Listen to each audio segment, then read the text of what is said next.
En este video vamos a hablar de los conceptos de fuerza y de tensión en el marco de la mecánica de medios continuos. Empezaremos por considerar el concepto de fuerza y vamos dentro del concepto de fuerza a considerar un tipo específico que es el de fuerza másica o volumétrica. Las fuerzas másicas o volumétricas se producen por acción a distancia. Ejemplos de dicho tipo de fuerza son la fuerza gravitatoria y la fuerza producida por campos electromagnéticos. Para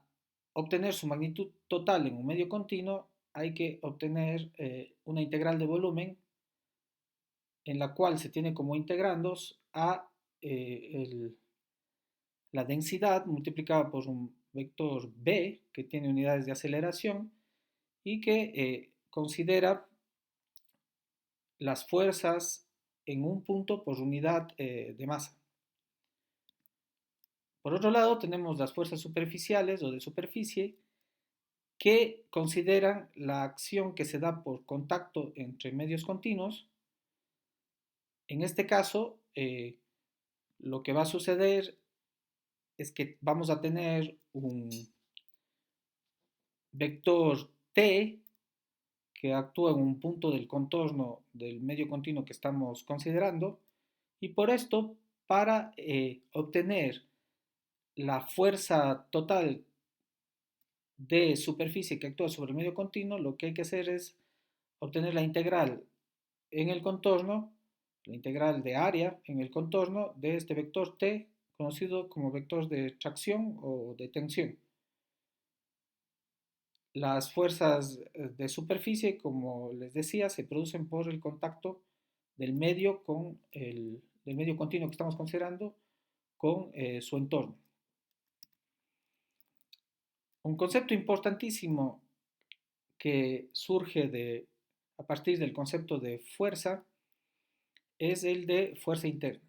Y aquí lo que tenemos que considerar es que el momento en el cual hacemos un corte ficticio sobre un medio continuo, para representar la fuerza o las fuerzas que le mantienen coherente, cohesionado a dicho medio continuo, y si consideramos un punto arbitrario en la superficie de corte, llamémosle P, lo que vamos a tener es un vector de tracciones o de tensiones que actúa en dicho punto. Y ese vector representa las fuerzas internas que están actuando en ese punto. Es importante también considerar, para definirle geométricamente al corte que estamos generando, la normal a la superficie en dicho punto. En general vamos a considerar que es una normal unitaria n. A partir de esto podemos postular unas hipótesis sobre cómo se comportan estas fuerzas internas y que se conocen como postulados de Cauchy. La primera de estas hipótesis de cómo se comporta el medio continuo es que el vector de tracciones t, cuando se produce un corte ficticio, depende solamente del punto P en el cual estoy considerando las fuerzas internas y de la normal n. Esto en particular quiere decir que si yo hago un corte considerando cualquier tipo de superficie que pase por ese punto, pero que tiene en ese punto P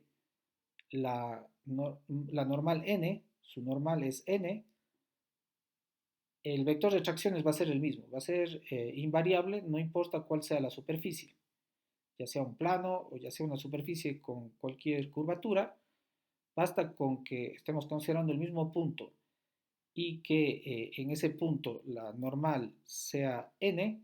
entonces el tensor de tracciones t va a ser el mismo. El segundo postulado de Cauchy lo que me dice es que, de nuevo considerando un punto P y considerando la normal n,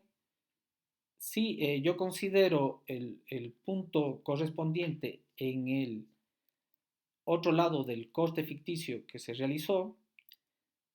entonces, considerando la normal correspondiente, que va a ser menos n, recuerden que estoy en ese mismo punto, el tensor de, el vector de tracciones va a ser igual, pero de sentido contrario. Igual al vector t, pero de sentido contrario. A partir de estos dos postulados se puede demostrar, utilizando el principio de balance de la cantidad de movimiento, que existe un tensor, por lo tanto una aplicación lineal, que para un punto dado P, este tensor al cual vamos a llamar sigma, cuando se aplica sobre la normal n, me da como resultado el tensor de tracciones T. Si consideramos además el principio de balance de la cantidad de movimiento, se puede demostrar que este tensor sigma es en realidad simétrico. A este tensor se le conoce como tensor de tensiones de Cauchy.